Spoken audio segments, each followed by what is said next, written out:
Hello, and welcome to another Criterion Connection in our spooky Halloween month of horror movies. Ooh. And this one's a little more tamer than Antichrist. A little less violence to tamer, yeah. Actually, no, there is violence to the genital area, so maybe this is a good transition. It's a good segue. We were doing the first Brian De Palma in Criterion, I believe. There's not very many of his in Criterion. And this just came out on Blu-ray DVD, so we're going to definitely do this one now. It's Sisters. Yeah. Brian De Palma's Sisters from 1973. This is post-Psycho. I said because the poster I was looking at, I said it's as scary as Psycho, and I'm like, oh, this is like kind of like the Psycho era. Well, Brian De Palma is big on the is like the biggest Alfred Hitchcock fan. This movie you can see, and this movie shows it. Brian De Palma is a huge like Hitchcockian. I don't know if he ever worked with him or whatever, or if he was just like super inspired by him. But yeah, this movie's very, very Hitchcockian. Yeah, I mean, there's various references to Psycho. There's Rear Window references. Rear Window, that's the second main one. Yeah, and it's shot interestingly. Like they have most Brian De Palma movies. Like what made me want to watch this movie months ago. I saw De Palma. Mm-hmm. The documentary, and he was talking about Sisters. I'm like, this looks like an interesting movie. This looks like up my alley, and he was right. It is up my alley. It's got a weird opening too. It's fun. Yeah, but it does set everything up. Like it's not completely unrelated. Yeah, but just like, wait, what? It's a weird version of Candid Camera. Yeah. But in a more pervy way. And it's kind of weird, especially watching it. And that's how you introduce the first two main characters. Especially watching it in, like in this climate. Mm-hmm. Seeing how, like, oh, this is kind of timely a little bit. Because, it's kind of about, because every man... Like a harassment kind of deal. Yeah, because every man in this movie talks down to the woman. Mm-hmm. To where it's, like, a little obvious. Yeah, not Margot Kidder. They talk down to primarily Grace. Yeah. They do talk down to Margot Kidder's character later on. Yeah. When you find out there's... We'll get to that. Yeah. It's in the plot. But yeah, it's a really interesting movie. Like you have the detective just talking down to her. You have the doctor talking down to her. You have even the private eye is talking down to her. And she's like, I'm right. It's kind of like to be fair, I mean, she was coming hard with ideas, and he's like, lady, like, I do this for a living. Yeah. I don't tell you how to do your job. Yeah. Just do what I say. I mean, he ultimately had the right answer. He agreed with her. Yeah. But it's just, things just didn't work out that way, I guess. Yeah. Well, he's fine. He's stuck somewhere. Yeah. With nobody to talk to when he gets back. Yeah.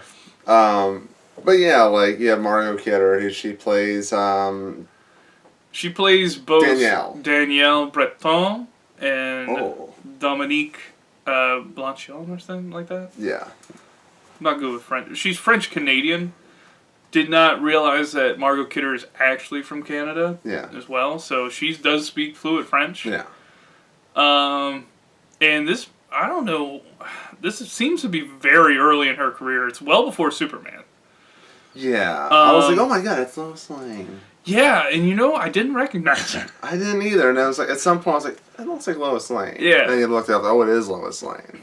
Yeah, and she plays the twins that are conjoined twins, and I don't remember most of the other people. I'm not gonna lie. You had the doctor, who's her ex-husband. It's a weird relationship. Weird relationship. I have thoughts about that. Yeah. But the movie's about Margot Kidder she plays both of these conjoined twins, and they had a surgery to be separated, and they were the first ones in Canada. Yeah. I think not only conjoined, like documented, but also like separated. And she's trying to live her life, and this gentleman that she meets because of this Peeping Tom game show. Yeah. She goes home with him. Like they go on a date before that. For that really like racist prize he got. Yeah. Yeah, it was very like, eesh. Yeah. There's a lot of kind of racism in this And I think Brian De Palma did that on purpose. Like he was pointing it out, which makes this a really forward-thinking movie at the time. And then the detectives are very stereotypical. Like they're like, you know, they think it's like, oh, you know, they do references that Grace references that the detectives were very racist. She specifically says that. Yeah. So in a past article, yeah. Yeah, so I think, you know. And you have, it's an African-American gentleman with Margot Kidder, who's a white woman. And, like, I think there's all kinds of really... I think there's a lot of things that Brian De Palma was trying to point out here. Yeah. And what ends up happening is they go home, like, to her house, right?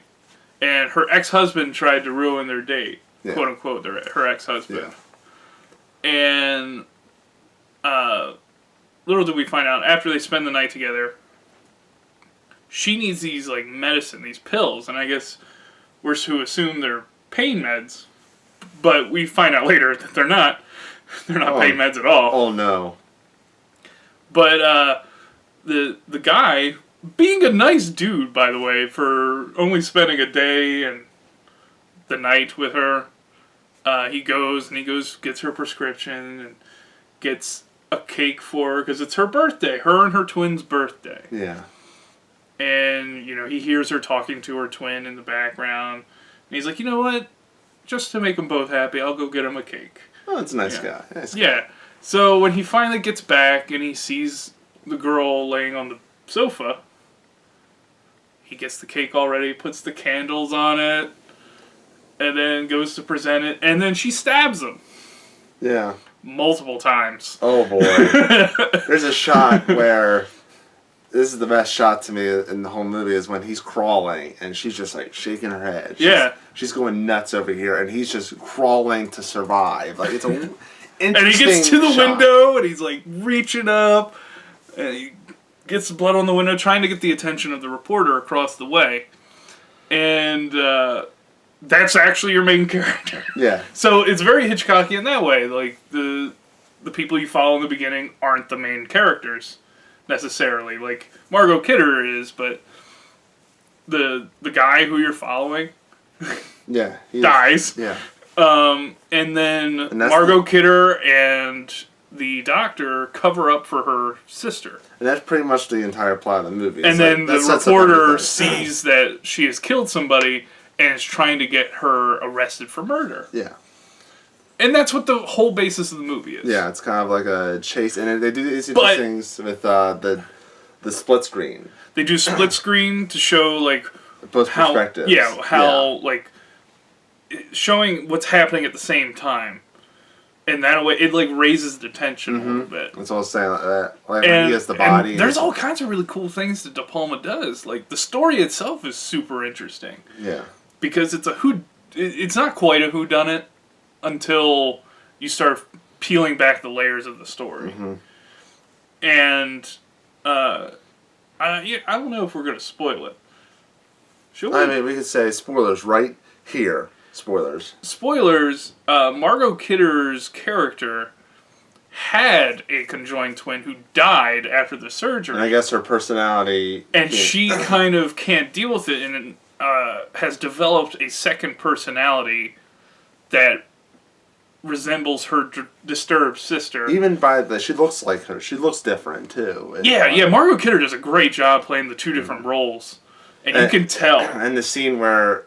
And she's actually killing them under the guise of the personality, and then she doesn't remember it. She blacks out. Right in the crotch. Right. Both times in the crotch. And that ex-husband, he is her doctor, treating her, and he was one of the ones that operated on her. But he also does these post-hypnotic suggestions, which is why I don't know if he's actually her husband or ex-husband. Just a creep. I think he's just a really creepy doctor. Yeah. Because he looks like one. Let's be honest. We're going to judge this book by a cover. Yeah. And he looks like a creepy doctor. And let's just say Grace goes too deep, and then she ends up like, oh, this is... Yeah, they put her in the madhouse. Well, she goes to the madhouse. She's like, this is like you couldn't tell it that the guy cutting the trimming the bushes that isn't trimming anything. You can't tell where you're at. Well, she knows where she is. Oh, okay. Because her mother brings it up earlier, and De Palma does a great job of like hinting at these things ahead of time. Yeah. But yeah. Also, there's even like there's some weird scenes in this movie where it's like that extra long scene of Grace and her mom talking in the car. Yeah, that was a little weird. I never really going with that. And again, I think it's another way that De Palma is kind of subverting what was societal norms at the time, like with the racism, sexism, and this. Her mother keeps talking about how Grace needs to settle down, needs to stop, with this little job of hers as a investigative journalist. Yeah.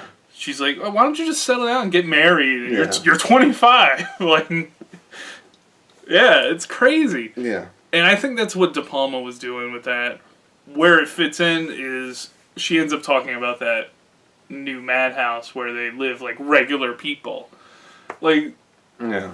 I don't know. I think the movie's really forward thinking, and it has this weird kind of twists and turns throughout the story. It has legit kind of terror, has legit tension going on for it. Like there's not many deaths in this movie at all. There is 2. Yeah, that's what I'm saying. But that's the body count. But there's like it's 90 minutes of like a tension filled kind of thing. Like how after Hitchcock he has a very tension. He's very good at tension. Brian De Palma's good at that too. Yeah, and you have the parts like Rear Window where the private eye is like searching in the apartment while they're not there, and she's looking through the binoculars. There is one weird thing about that. I felt like that was just like kind of like glossed over. It was like they didn't make a big point of that big like blood stain on the couch. On the back of the couch. And nobody ever sees it. I know, but it kind of adds this little tension, like, oh, they're going to walk back to the couch. They never do. Yeah, and I don't know how they know nobody saw it. Yeah, like, they never It's a white couch, guys. How can you miss that one spot, too? The big red spot right there. How can you miss that on the cleanup? But, like... That poor guy. Like, it's such a little thing, like... It's gets murdered and then shoved into a folding sofa. They never tackle it again, the little blotch of blood. But it's like, it adds little things like, oh, it's a red herring that's literally a red herring. Well, did the private eye see it? Because he brings up how... Oh, he says he tries to move the couch and he couldn't because it was heavy as shit.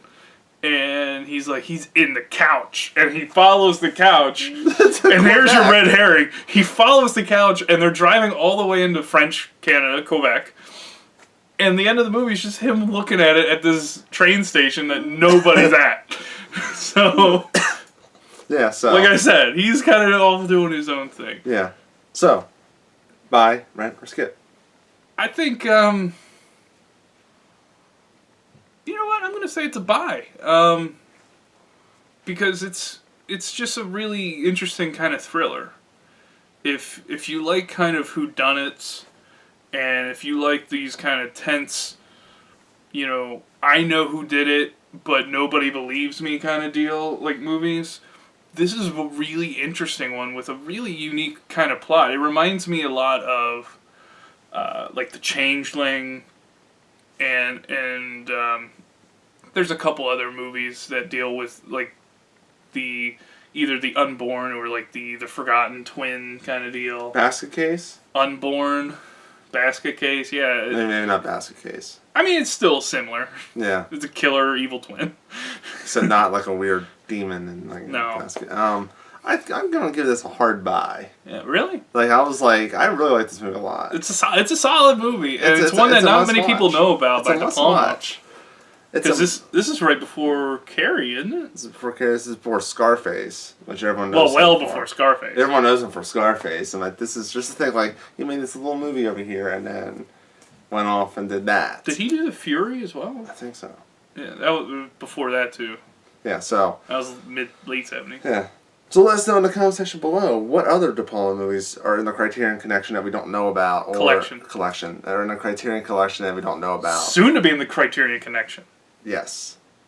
Yes, you decide that, or what movies should be in the Criterion Collection. We can have this discussion. It's great. What other suggestions you guys got? Yeah, and then next week we are doing. I forgot the full title of the movie. Well, don't worry about it. We won't spoil it then. Yeah. Okay.